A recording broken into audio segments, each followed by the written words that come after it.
Hello, welcome back to Pals the Pod. Welcome back to episode 6. Phil, how are you feeling? Good. Tired this week after playing touch. Yeah. It was a rude awakening to what touch rugby is actually like. When I heard those touch rugby, I thought it'd be kind of the stuff we do in a warm-up for the twos and the threes, but it wasn't, was it? It was quite fast-paced. Yeah, it got up to a good pace. Tuesday was good. Thursday was a bit more structured, but again, we played at quite a high level. There's a few less people there on Thursday as well, so I think we had two sides of 10. So it was quite good. Yeah, cool. I think there's a lot of people that realised they were still a bit unfit compared to what I thought they were, i.e. myself.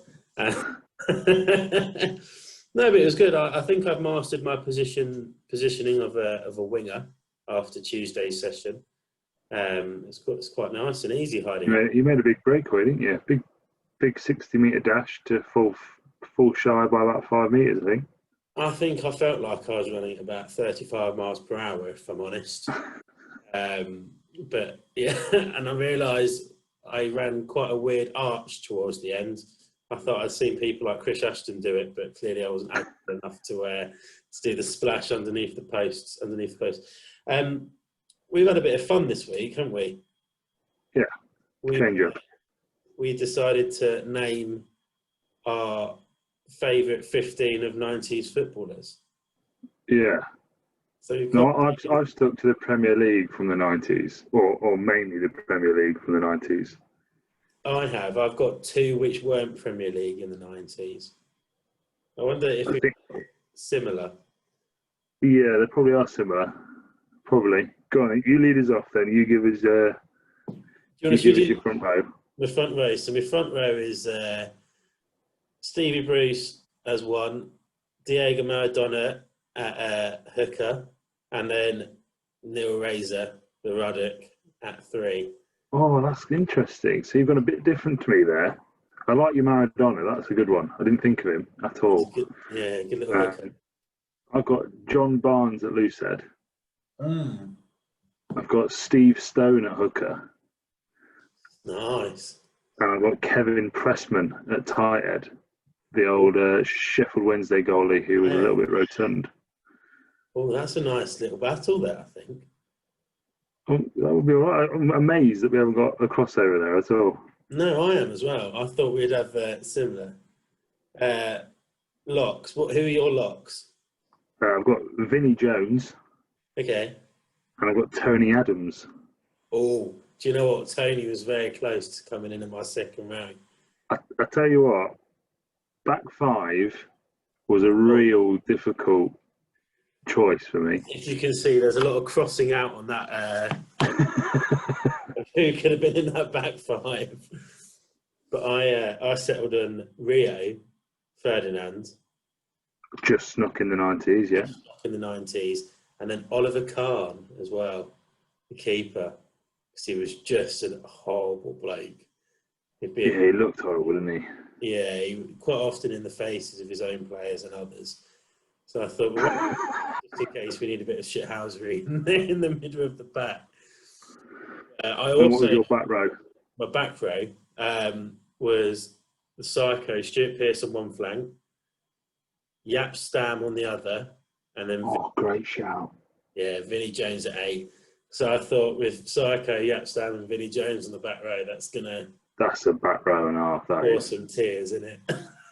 Well, I had Roy Keane at 6. Oh yeah. I had Stuart Pearce at 7. And then I had George Ware, who probably goes unknown by a lot of people who didn't play a lot of Football Manager. But he was at AC Milan, and I can't remember what African country he represented. But basically, he was an absolute genius. Was it? And scored like loads of goals, and he was rapid, and he was massive. Like, no one could deal with him. I think he ended up at Chelsea at some point. Yes, yeah, no. But he was quality, absolute quality. Madness. I mean, there's a lot of names that could. I mean, we'll move on to the backs in a minute, but Patrick Vieira was scribbled out, as was Roy Keane as well in that front. Yeah, I wanted to get Patrick Vieira in there somewhere. He just couldn't find a slot. No, he was he didn't quite fit my bill. He was your 9. My 9, so I struggled with my 9, and I'd probably take 2. I'd probably start with a slightly calmer head in Paul Scholes. You know, just ruling that game, controlling it all the way through, and then a bit like New Zealand do with Pianara, bring Dennis Wise into the fray. See, Dennis Wise was my first name on the team sheet. It was, for me, one of the easiest positions to take up was Dennis Wise at 9. They were the first 2 people on my team sheet, but I was trying to see how they'd work. Dennis Wise would he'd be that little horrible 9 in the air, wouldn't he? I think they both would. I think they both probably would. I don't know. Probably Scholesy would be as well, but Wise was a bit. There's just something about Yappy. Yeah, a bit like a little terrier, wasn't he? How about 10? David Beckham. Bex. See, I thought about Bex, but I went for Alessandro Del Piero at 10. Oh, a bit of a magician in the middle there. I was like, it's a bit of everything, isn't he? Maybe one of the best players to grace the planet, and I thought, whack him at 10, see what happens. Well, I went for Beckham. I thought that he did an advert with Wilco, didn't he? An Adidas advert. When they swapped over, didn't they? Yeah. Have you got any centres? My centres, I'd be quite fearful of my centres. It was 12 Eric Cantona and 13 Zinedine Zidane. You know what? I've got Eric Cantona at 12 as well. Yeah. But at 13, I've got an absolute wizard. Go on. Paul Gascoigne. Oh, yes. I like Gazza was very close to me, my back line. I like that. I'd be interested. Zidane's nice. On a rugby pitch, if I'm honest. He's got no fear. No, that's the thing. I also love good after parties with if we had Diego Maradona and Paul Gascoigne upstairs. Oh, Jesus. They probably wouldn't be available most weeks. No, a few plastic bags on the change room floor, we'll be all right. Who's your back three then? So I've got Steve McManaman on one wing. Nice. I've got Ian Wright on the other wing. Oh, tasty. And then I've got Dennis Bergkamp at 15. Burks at 15. That's not what... There was a few names that crossed the line, but not in them. So one wing I've got Ronaldinho, just because I think there's something about it. Yeah. He's got to apply that somewhere. I mean, he never played in the 90s, but yeah, that's fine. Yeah, he did. 99. Did he? Yeah. He snuck in the night. I was like, all right, we'll check him. And I think he might have played like 5 games. And then Giggsy as well. Yeah, see, I had Ryan Giggs. He's down here as well. I took him out. I think I've got a bit of a left wing on my 15 with Gianfranco Zola, just because I thought he's a little bit. Yeah, again, see, he would have been a 9 for me. See, I think that's why I kept him at 15. So I thought you probably would be my second choice 9. But by that, he was about 20 minutes late for a meeting. So. I thought I'd but I think that's quite a good 2-set squads. To be Did you come up with a coach? Fergie, yeah, Scotsman. Yeah, I like it. I had Brian Clough. Yeah, see, because he just wouldn't take any shit, and I think that'll be quite important. There's a few characters in both teams, aren't there? And I think you need a. Who would you captain out of yours? I mean, I didn't actually nominate, but you'd probably have to say Tony Adams, wouldn't you, in the second row? I think yours would be, Tony Adams. I don't know who I'd have. I've gone for maybe Rio. I don't know. I mean, have you put Rio in there purely for line-out option? Because purely. He's not offering much bulk, is he? He's not. He's me Courtney Laws. Yeah, I mean, Courtney Laws throws it around a bit, to be fair. He does, but he's quite a man tower, isn't I'm now conscious that I've got Ronaldinho wrong. You know, Look, he's probably playing for Paris Saint-Germain in '99. Gremio, 1998, 2001. Yeah, that's in Brazil. Was he a footballer in the 90s? Yes, no, I'll give you that. He was 17.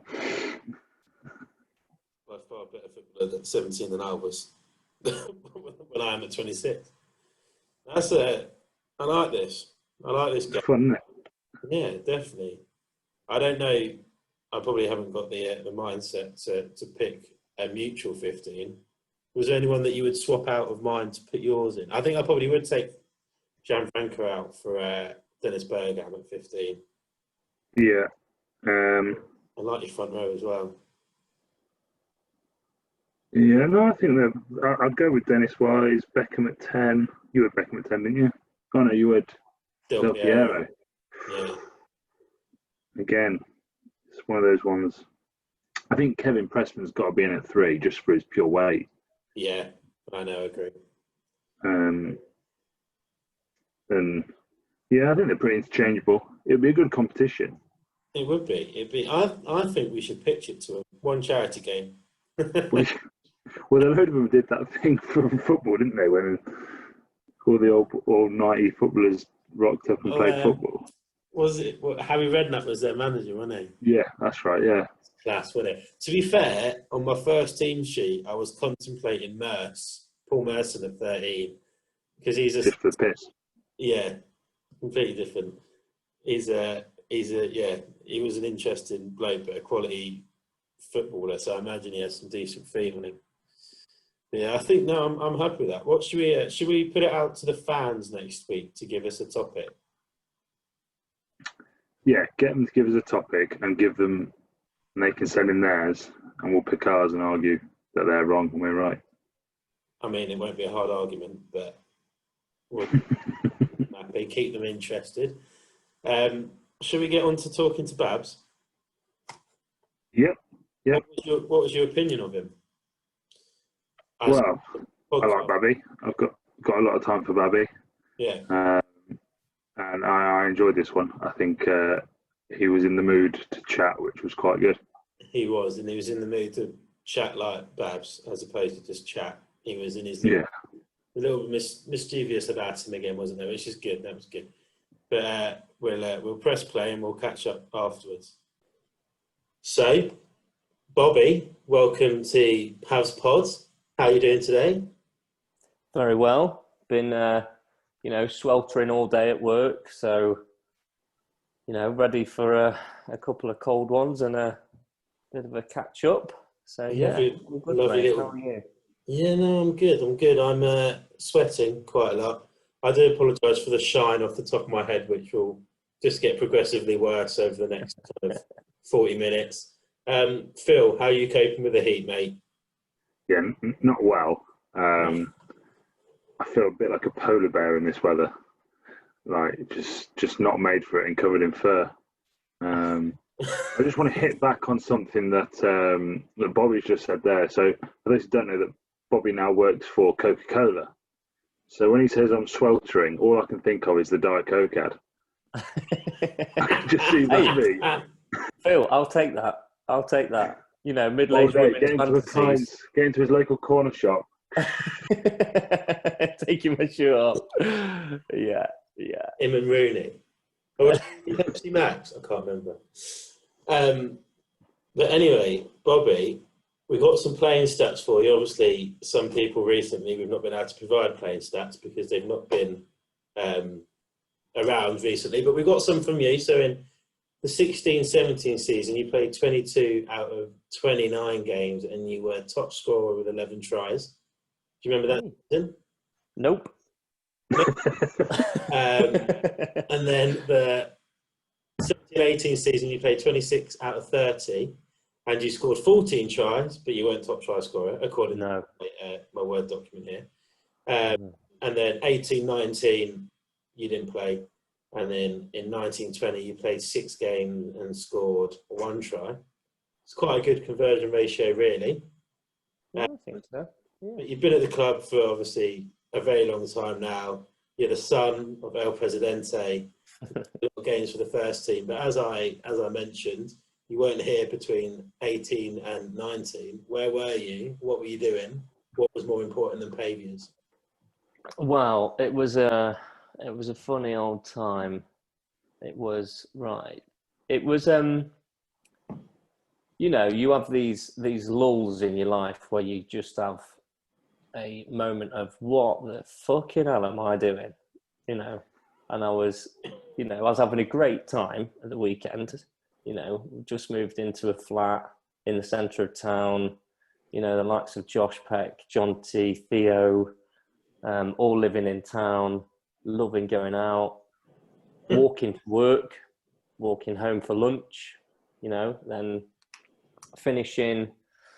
And I was hating my job, but I didn't know I was hating it. And just getting a bit, not in a bit of a rut, let's say. So I knew I had to do something. So, you know, I just sacked off rugby for a bit, just for a bit of a change. Needed a bit of a change up. You know, like you say, I've been playing since I think I was 4 when I was dragged up. You know, probably similar as Phil and a few other, like the Billams. You know, you've got no choice. You're going to play rugby. You know, I'm your dad. I like rugby. You're coming up.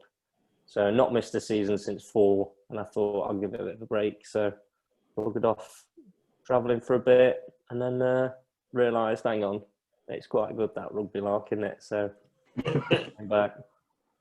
You said before we started recording that you've listened to the podcast, but Phil on a number of occasions has said on the podcast he was quite a late joiner. So are you actually a fan of the podcast? Well, I try and listen to Phil. It's quite easy to zone out in it, mate. Try hosting it with him. Yeah. Well, I'm talking more about like rugby families, you know, the families, yeah. The families, you know, you've got no choice. You are going to play rugby, whether it's for pay-views or someone else, you know. I managed to stretch out till I was 14. I did quite well. Yeah, that's good resilience, that Phil, actually. Yeah. But now you're locked in. Now you're going nowhere. You've got no choice. Now I'm fucked. This is the social life, you know, any free time all rolled into a set of, you know, 40 odd plus players and club members. Yeah, definitely. So you went travelling.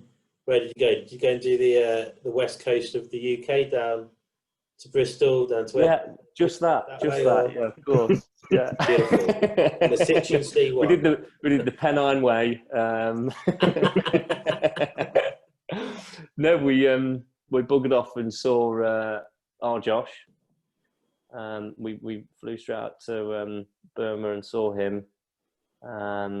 He looked after us for a bit. Made me get a beer tower. I think it was probably the first week. And I thought, great idea, beer tower, you know, sat there in the sunshine and on these cool little like Western bars. Great time. And then the next day, we woke up to Josh's partner at the time saying, guys, you've got to get up, there's a fire. And we're like, what? All right, get up. We got up. This building is tragic, really, like about 100 metres away, completely ablaze. Like, a couple of people died and whatnot. It's horrible. Next day, I was nervous as anything. Like, you know, when you've seen something like that, I was biting my nails and stuff. And whether it was the biting my nails or this beer tower, that evening, I've never felt sickness like it in my entire life. Jesus Christ. We were at a meal with Josh and all his friends. So, you know, he's trying to talk to people. I sat there on the edge of the seat just going, you know, when it starts gurgling and you're thinking it's not right. And you're like, I'm fine, just have a sip of your beer, everything will be fine. And then, you know, when you suddenly just get full up to about here, you know, you feel like you can't swallow. You're like, it's not right here. So I was like, Josh, I'm going to have to go back. And he was a bit pissed off. And he's like, all right, whatever. Took me back. Started taking me back. And then as soon as I stepped outside, projectile vomit, you know, like this. metre and a half spread, you know. And then Josh was like, at least do it behind a car, you know, because you're making the British look terrible. I was like, I can't. It was literally just flowing out of me. Got back, I, you know, curled up, and I thought, oh, that's the worst of it gone. And then the girls got back, and then I was like, right, I'm going to bed. Trying to get off to sleep. Half an hour later, I was like, I've got to go to the toilet right now. Ran.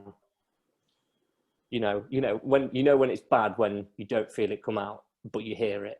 Oh, like yeah. A gushing tap. You're like, what? That doesn't even feel right. And then, you know, I was like, cool, yeah, I'm not right. At least that's out. That's fine. But then subsequently, every half an hour from then on, rush into the toilet. And it was a case of like, it was almost like, you know, when you do them drills where you're going left or right, I wasn't sure if I was jumping down or like putting my head over the toilet. It was coming out of both ends at a high speed, which kind of resulted in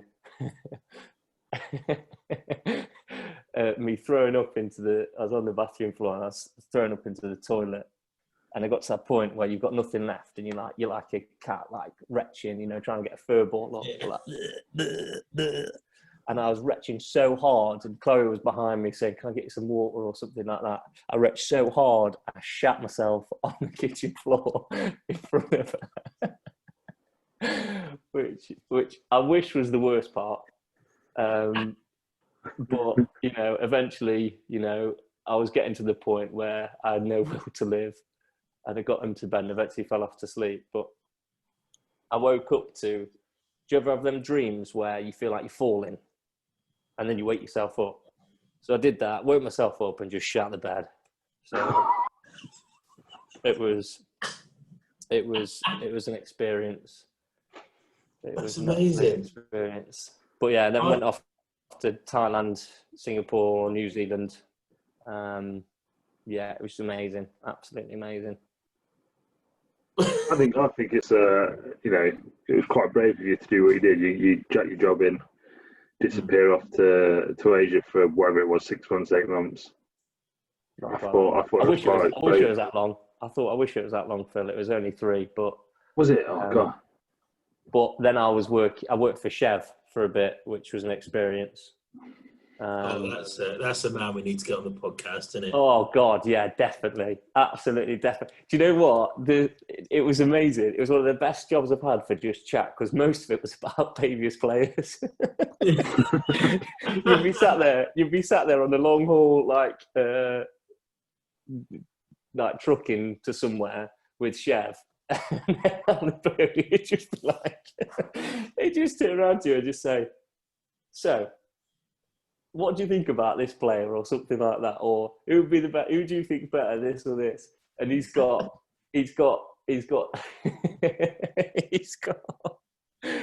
some players he just does not like, and I don't agree with him about he doesn't like. And I won't mention names, but if you do get him on, ask him about the players he doesn't like.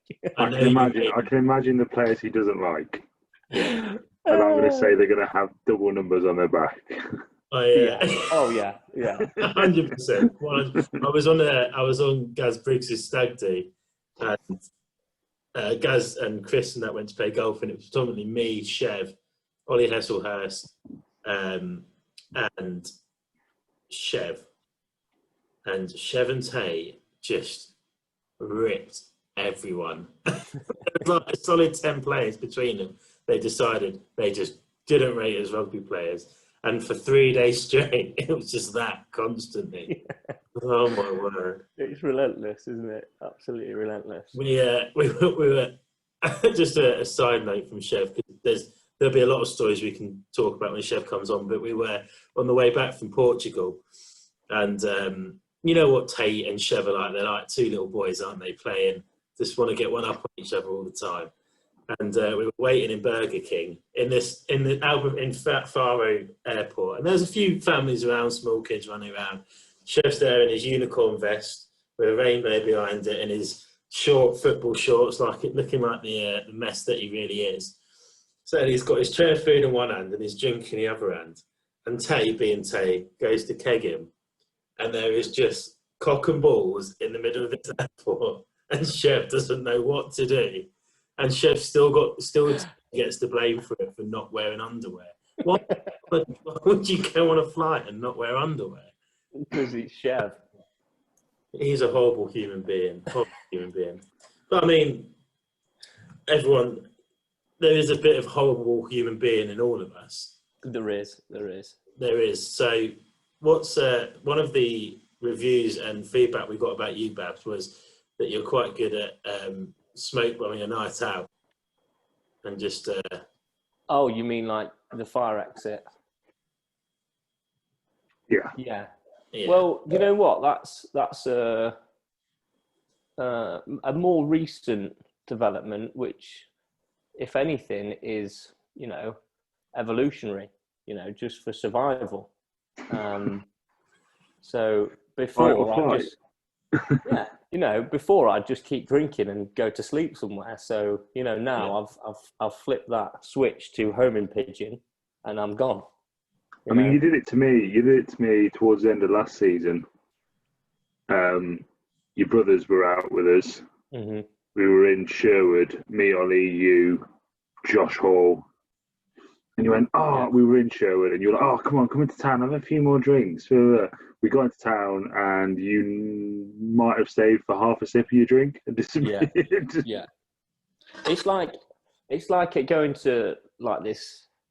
You get to that level where the alcohol's just blurred your eyes, and you go, I need to go home now. And I'm home. I'm gone. But it's not just a walk off with you, is it, Bobbie? It's I have been known to trot. Yeah. Theo has told me a story where you've literally been sat down with him and another, I can't remember who the person was. You just got up and literally ran out the bar, and you've run past the window that I was sat next to all the way home. Well, it's that classic thing where if someone says, "Oh, I'm going to go," and they say, "Oh, stay for one more," and you go, "Oh no, I can't really. I've got some on tomorrow." If they ask you 2 more times, you're staying out, aren't you? Don't give them the opportunity. See ya. Pick up your stuff. If only I'd, like you say, the smoke bomb, I'd be gone like Derek Brown or something.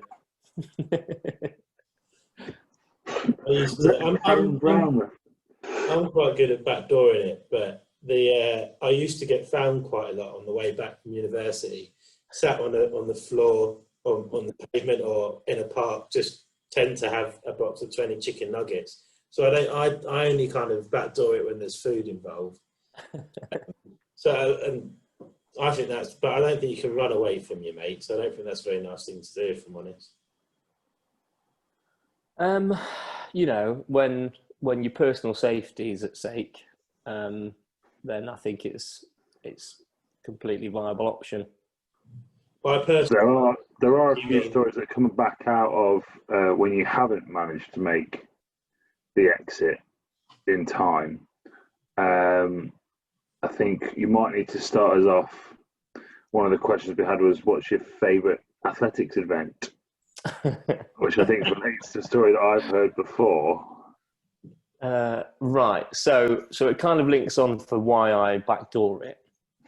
So, as most people know in the club, I have been known for a nocturnal ramble. And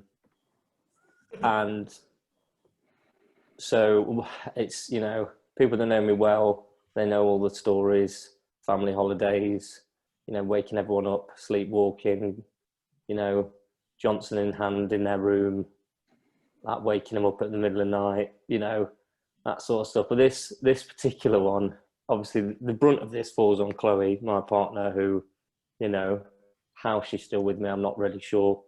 She must have really liked the ring, that's the only thing I can think of. But yeah, so this particular, I don't know what we've done it's probably a rugby night out. That's the only, bus trip. It's more than likely a bus trip because it usually is. And I had, there's a telltale sign I'm going to sleepwalk. She can, obviously stumbling through the door, going to sleep straight away. But effectively, I stopped breathing. It's like linked to sleep apnea, and I start making these snorting weird noises. And then next thing I'm up and I'm talking absolute gibberish. I think in this instance, there's some toast or something. There's toast on some plates, on a plate outside in the living room, and I'd knocked it over. And she'd got annoyed with me and told me off. And then our flat behind me, our flat's kind of like a loop. So she was in the main room and I ran away from her when she started telling me off. And she went into the bedroom, and you can get through the bedroom, through this room, and through the bedroom here, bathroom. So I went out there, she went to bed, and I came through, I put my head through the door, saw her, ran back round. Eventually she was like, what the hell is he doing? Like, what on earth is he doing? Like, what's going on? He's like, she was in a rage, obviously. She comes out, bursts, she's like, what the hell are you doing? What the hell do you think you're doing? I turned around to her in like an accusational tone and just said, athletics. As if it was obvious, you know, in my naked self running around the flat. So yeah, that's one of numerous stories. That's amazing. I think we have had a story from Theo where apparently Theo stayed the night at yours, and you've been so happy. So for those who don't know, Bobbie has had issues with wetting himself post night out. Phil, no. You see, this is how things get misconstrued at the Rugby Club, and I'm waiting for one story in particular. If Will Crosley's got in contact, where things get misconstrued, I've wet myself once at Ollie Collins, and I pissed Jonty's bed. That's it. Oh, I think I've had another one. So Theo references a time where you celebrated not wetting the bed, a time where he stayed at yours, and then you've gone back into the kitchen in the morning and Theo stepped in a puddle. That's not wetting the bed though, is it, Phil? Come on. What's easier to clear up? A wet floor or a sodden bed? You've got me there. Case closed. He's considerate. I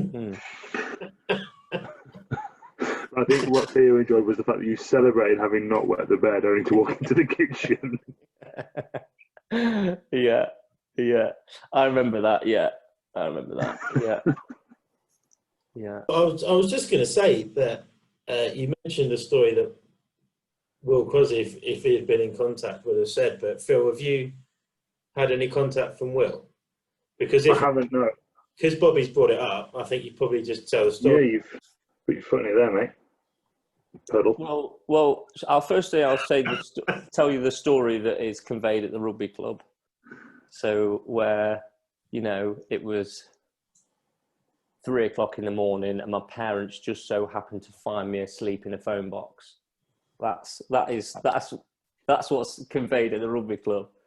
But the real story, I was staying at Will Crosley's house, and we went on a night out. It must have been in like December or something, because it was freezing. You know, you just got a shirt on, and it was freezing. But we were having a great night, you know, and we'd got split up somewhere. My phone had run out of battery.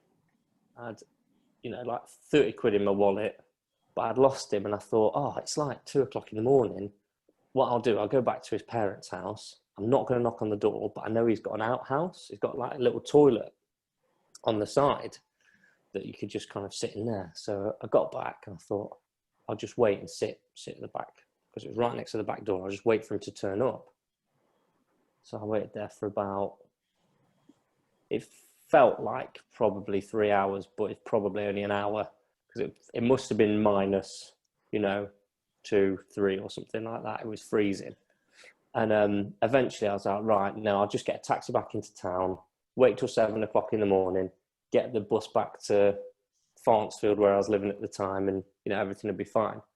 So I went out he lived in Carlton. I went out to kind of the main road in Carlton, and just no cars whatsoever, no taxis. At the time, I knew no taxi numbers. Phone had run out of battery.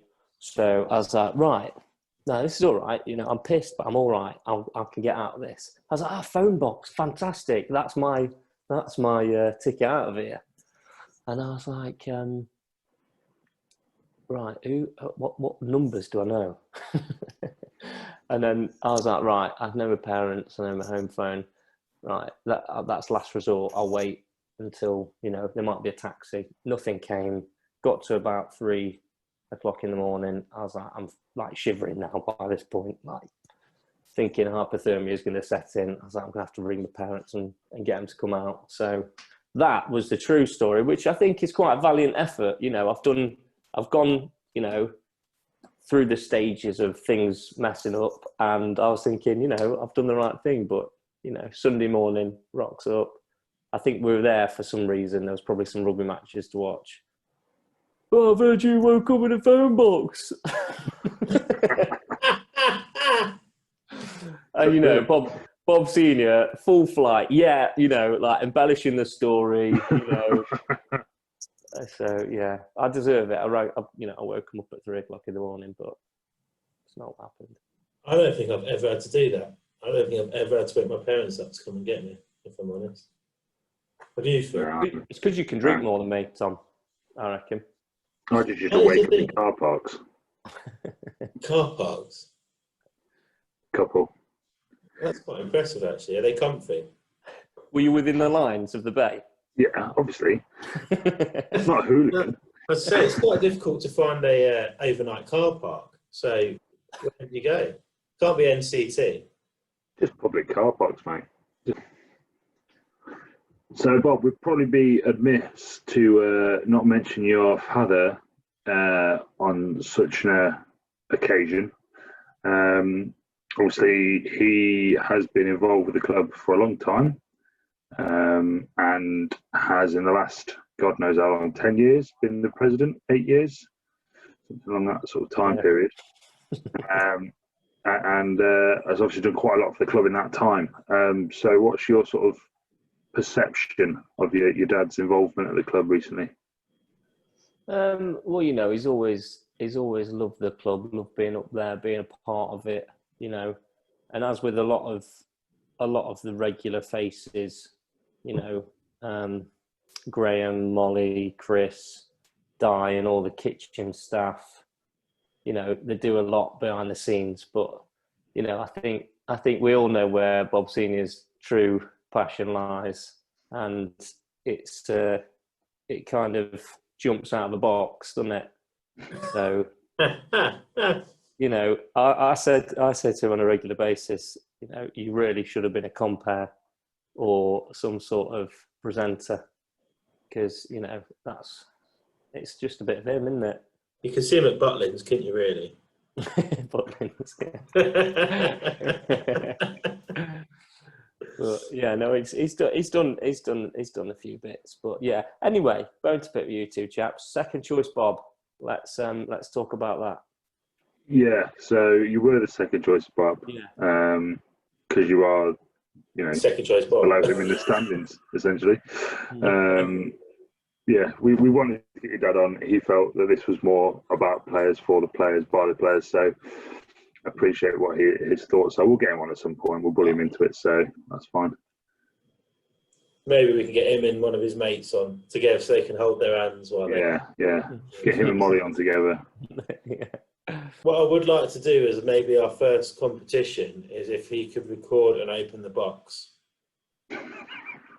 Great idea. A week later. Great idea. Raise money for Maggie's, just an idea, something like that. Over Facebook, £1 a strip. And we can have an online open the box. Because what's going to happen when he's not opening boxes anymore? Saturdays aren't going to be as fun. So we should have a few virtual ones, I think. We'll have to listen to Malk. It's exactly that. Pardon? We'll have to listen to Malk if Bob's not opening the box. So what we're going to do is we're going to have our last open the box ever virtually. And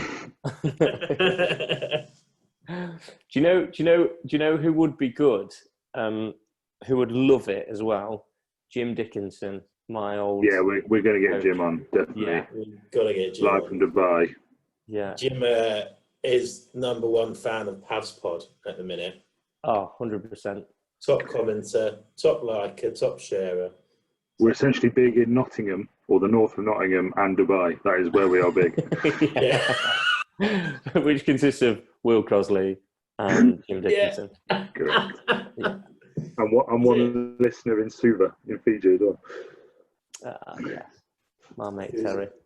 Yeah, he's also hopefully going to be on the pod. Yes. We just need to find a time when that works. It was great news that that he's going to call his next child Pavias. Yeah, middle name. Middle name. That's amazing, isn't it? Yeah. That's pretty cool because that's a big. I imagine that's a big thing, really. It's not just like naming. Ruth was having none of it.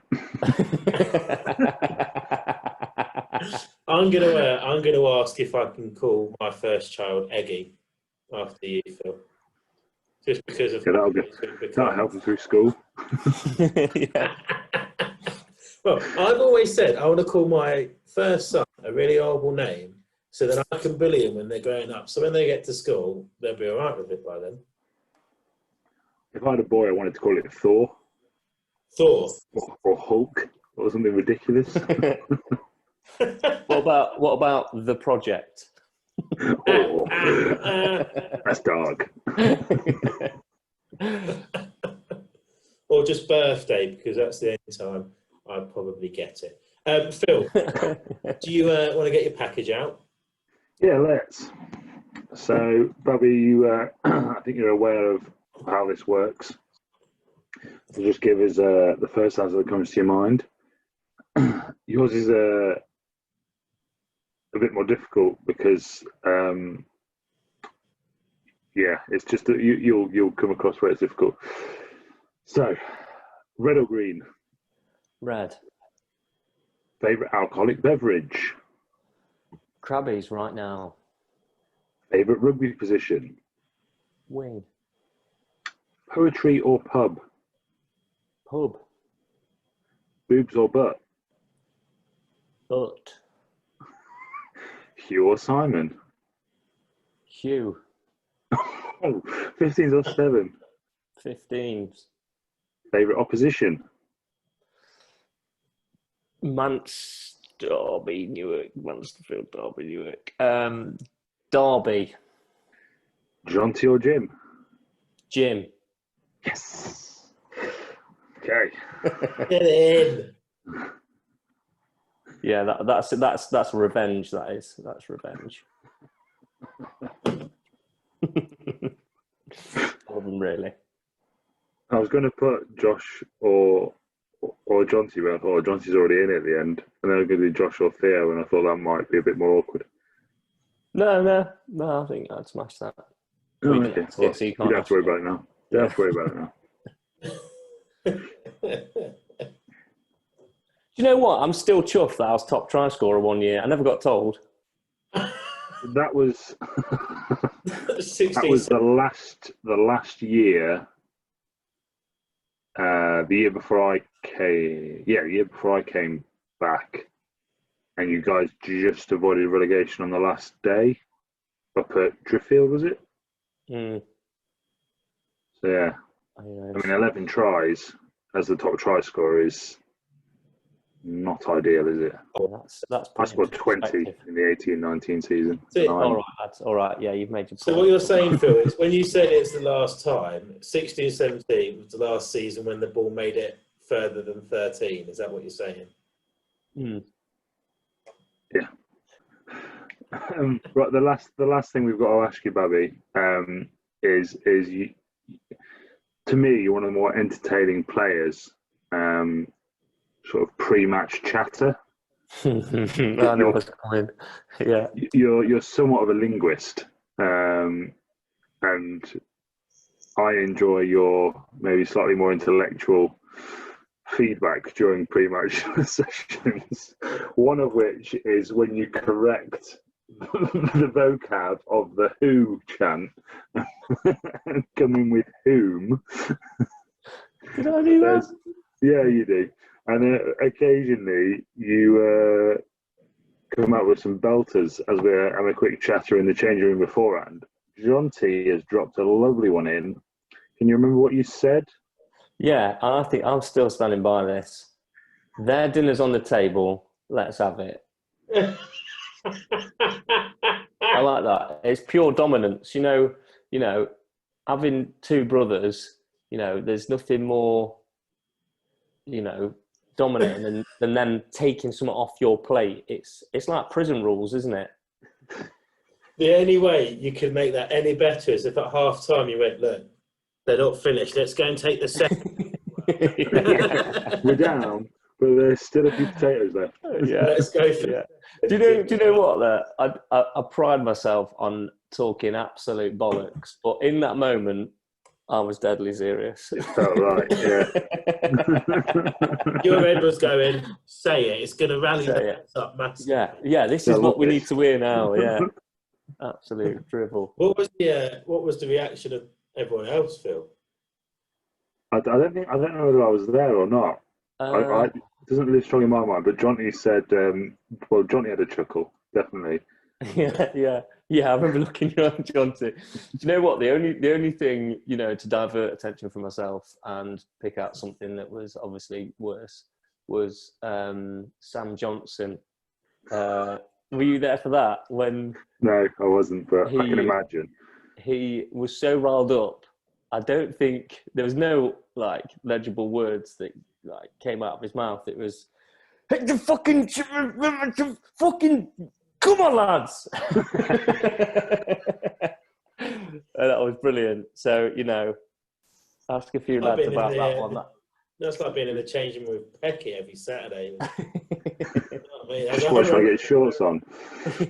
And the same in the pub in the evening. It does the best. I feared for my life a little bit when we had a semi-final. I think we were playing Mansfield or Bridgeford at home, and Gaz Briggs started headbutting people. That was quite an intimidating moment. He didn't have to say you to know he was up for it. It was a very peculiar moment. Oh God! He bossed someone. He didn't bust someone's names, but someone. Oh, Tom, that really hurt. You tell him. It is a good question then. What or who, or whom? Sorry, Phil. Are the things or people that really before a game that get you in the zone? Have you got any? I bet you've played with a few players that can rile you up, haven't you, Phil? I don't know that I haven't mentioned him yet. I don't think on the podcast, but Craig Hammond was unbelievable, and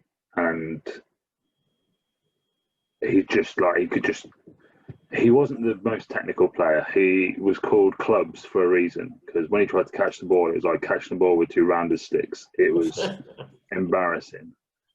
But I don't know. He was just like a great leader, and his pre-match chat was a bit of technical stuff mixed in with some sort of motivational stuff as well. That was really good. Other than that, not really anyone that's massively sort of gets you fired up. I think at the professional level, it's your job, so you don't get not many of the players are getting jacked, if you like. It's more of go out, do your job, and it'll happen. I think coming back, Dougie's really good, I think, at sort of taming the group and playing to all the different personnel we've got.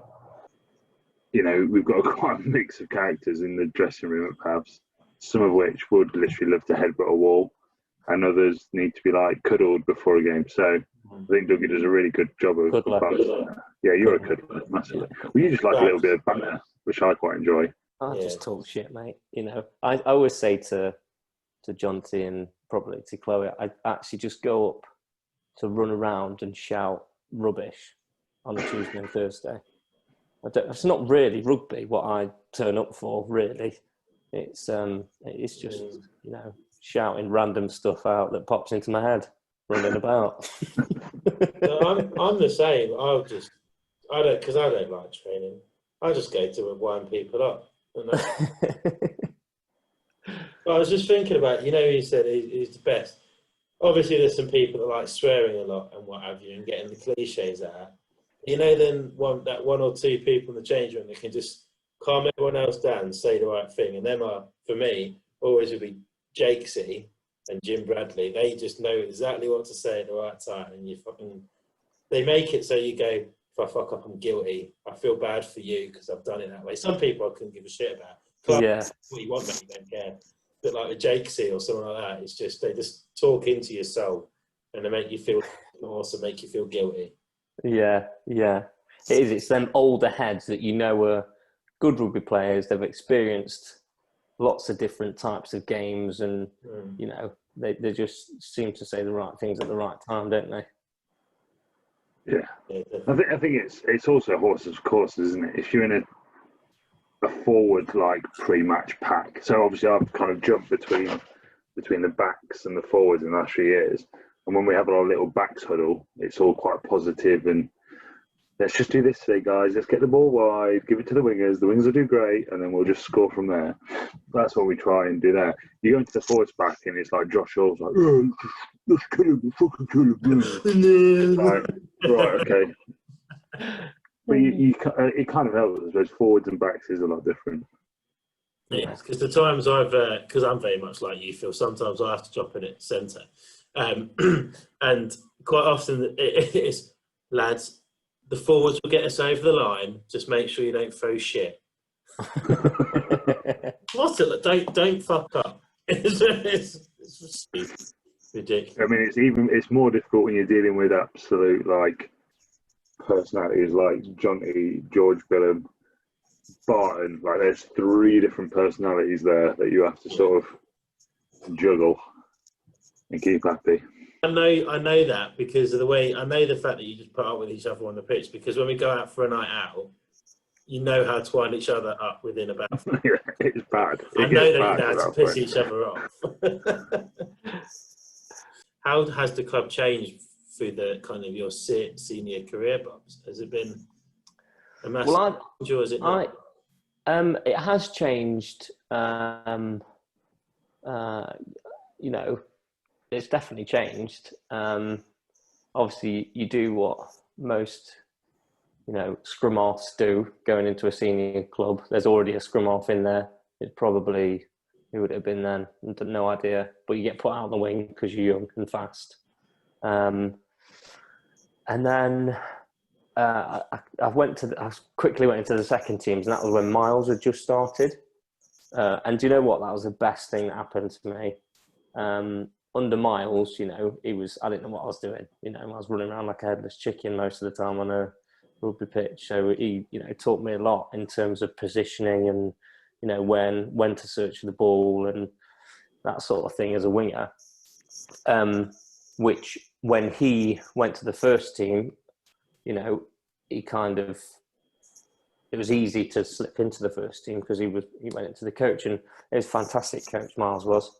You know, as a backs coach and an individual, for me, you know, I don't think anyone's done any more for my personal development as a rugby player. So, you know, I think I was quite fortunate with that. But, you know, there's always different, you know, ethoses with different coaches, and, you know, what's expected of you, you know, from the age of what you can give it as an 18-year-old, you know, week in, week out. And, you know, you do everything, you know, everything, your whole social life, your whole life is around rugby. And then as you get a little bit older, your other commitments and whatnot. So it changes a bit, but the professionalism, I say professionalism, it seems like a bit of a strange word, but actually the way we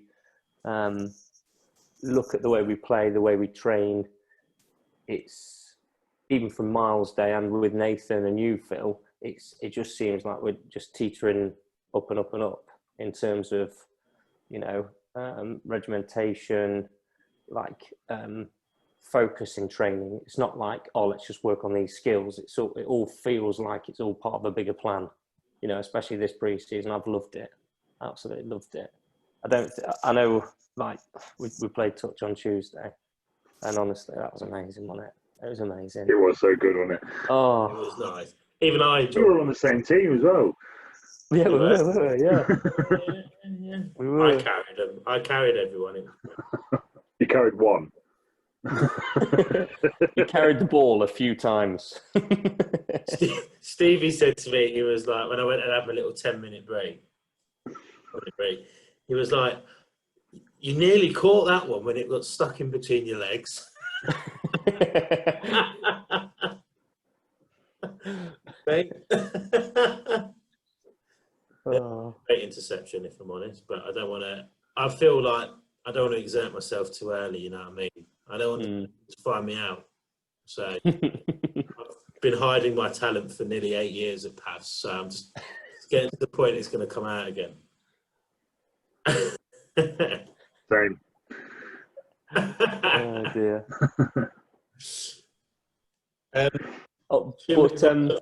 I've just thought of something serious, actually. You know, I think, you know, we love Mucky Malk. I think there's a definite, you know, in the background of things as well, you know, like big plans, that's also definitely helped. You know, it's, you know, when you know everyone's pushing for more in all areas of the club, you know, it's brilliant, isn't it? It is brilliant. And as a player, you know, you want to give that little bit more, I think. Yeah, no, definitely. I think the club's gone through quite a transitional phase in the last, you know, 4 or 5 years. You know, the promotions played a big part, and now the club's looking to build on that, but still be a massive part of the community as well, which I think is vital. Because we've seen the clubs that have tasted the promotion and thrown a lot of cash at it, and you know, we had 2 in our league last year, and Peterborough Lions and South Leicester that have just fallen back from spending all that money, and now they're in absolute disarray to the point where South Leicester have had to start again from, you know, the bottom tier in Leicestershire or whatever their league system looks like there. So it's you know, it focuses on being a community club and a family club, and you know, when you've got the Billams, the Ratcliffes, the Briggses, the Eggleshaws, you know, all about, it shows how important it is in the community.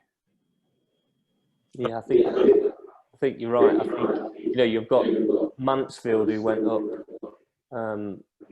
however many years ago it was, and then a fantastic team.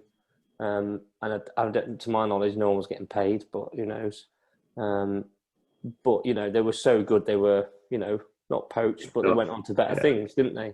Which is understandable, and they had some fantastic players. So you've got to have that breadth and depth of within the club coming through constantly. And I think that's what we've got. And, you know, now, especially being in the league we're in, we're starting to attract a few players that just live in the area and want to play for the best club in Nottingham. So Nottinghamshire, non-professional. Yeah. And we have seen some decent lads come down and show they are a little bit different to what we got, and they are good, which is good. And I mean, we've got and what I've noticed over the last, I've been talking to a lot of the lads who haven't been training over the last week, and they're quite excited to come back because they're sensing there's a difference just in the way we're doing things, even just from that short 6 months or whatever of not actually playing rugby.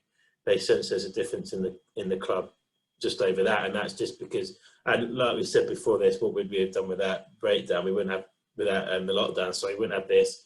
But it's also given us a lot of time to think about not just this coming season, but the next kind of 3 or 4 seasons after that as well. Because we had a meeting a few months ago, whatever, talk about where we need to focus on under 15s or whatever. Because by the time we're properly back playing, they're going to be pushing for senior rugby. So, I mean, it's crap for them teams out there who've not got the money to sustain themselves. But we've done all right with it. But we have got we've also got the knowledge of how to do it well as well. So, I think we've got that behind us, which is good. Do you know what's been an interesting dynamic that me and Josh were talking about on the way back from training on Tuesday. And, you know, I'd love to give you credit for it, Phil, but it's just through the fact of not being able to do things as it was. We're in these little pods of, you know, 6 or 8 or whatever it was. And, you know, you're getting to know these colts. 6, John T. Just for legal reasons, I'm going to say it was definitely 6. Who, sorry? Who? Just for legal reasons, it was definitely 6. Who are you talking to? Who are you talking to? You said 6 or 8. It was you said 6. John T. Yes, we'll pick you up on that. Oh, sorry, Bobbie. Sorry. Sorry. It's all right. Yeah, 6. I'm not 6. cutting that bit out. So yeah, I think the dynamic of not, you know, going down the usual routines and grouping together in people, you know, has actually been really good for people integrating into the squad. Different, you know, first, seconds, the thirds, and colts, and you know, it's. I think that's really been quite good. So yeah, I think. Yeah, I have choice. I wouldn't have done it that way, so I'm not going to claim any sort of red. No, exactly. Well, I wouldn't let you, Phil. But it is good though. I mean, I probably would never have done pre-season if it weren't for lockdown, and if it weren't for the fact that I probably at the back of my mind it was a case of if I come up, I'm going to start to chat to a lot more people, because you're forced into different situations, aren't you? Because you only have 6 people to rally around you, whatever, which is good. Should we move on to rugby memories, Phil? Yeah. So, Bobbie, what's your worst rugbying memory?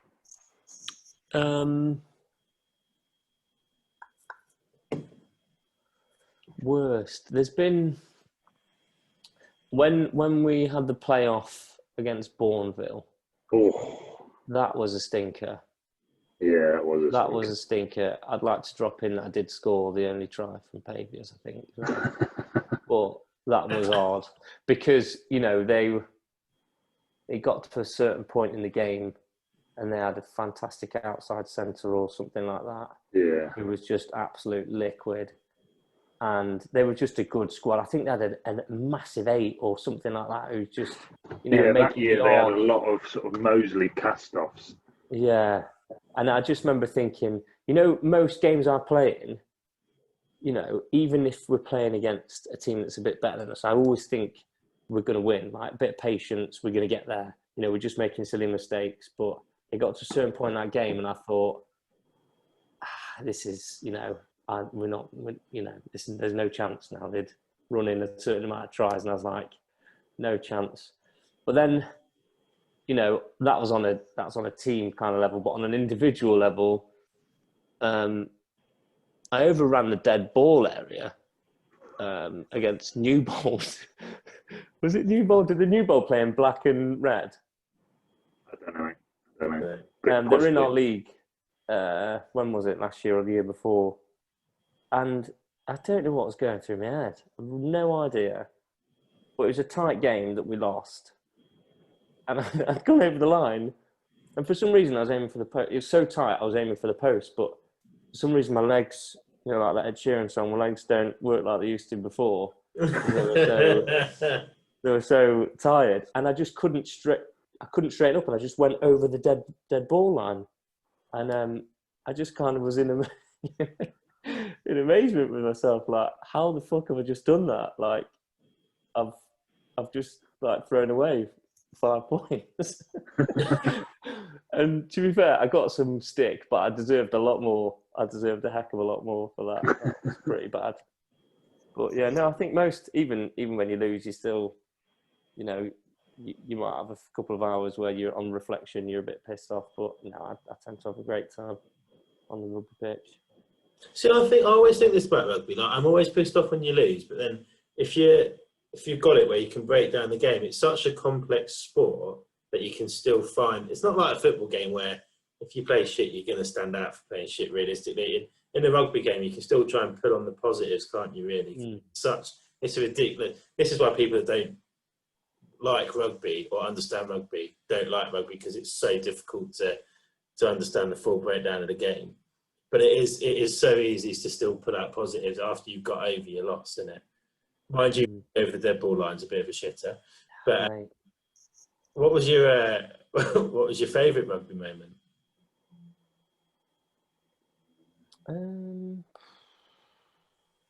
There was one try against West Bridgford.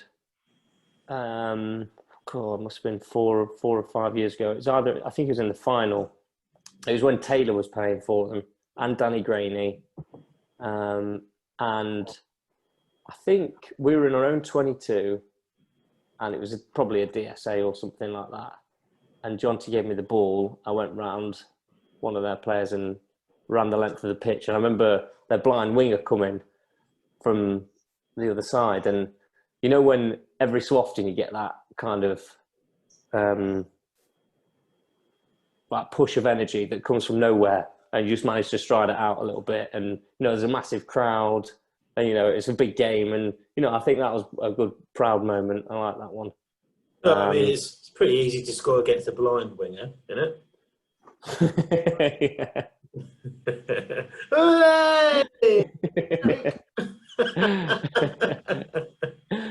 Oh dear, that was a good dad joke, that one, Tom. Thank you.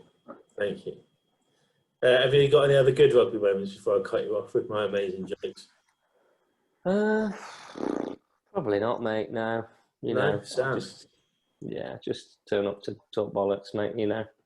Yeah, I know that feeling all too. Tom knows. Yeah, do you want to just end it there, then, mate? Yeah, it's been a pleasure. Been a pleasure. Yeah. Thanks for coming stuff. on, mate. It's been nice to chat to you, and we'll chat again soon. Certainly will. Probably tomorrow night. Not tomorrow night. I'm not there. But I'm not training. We'll discuss that. Tuesday.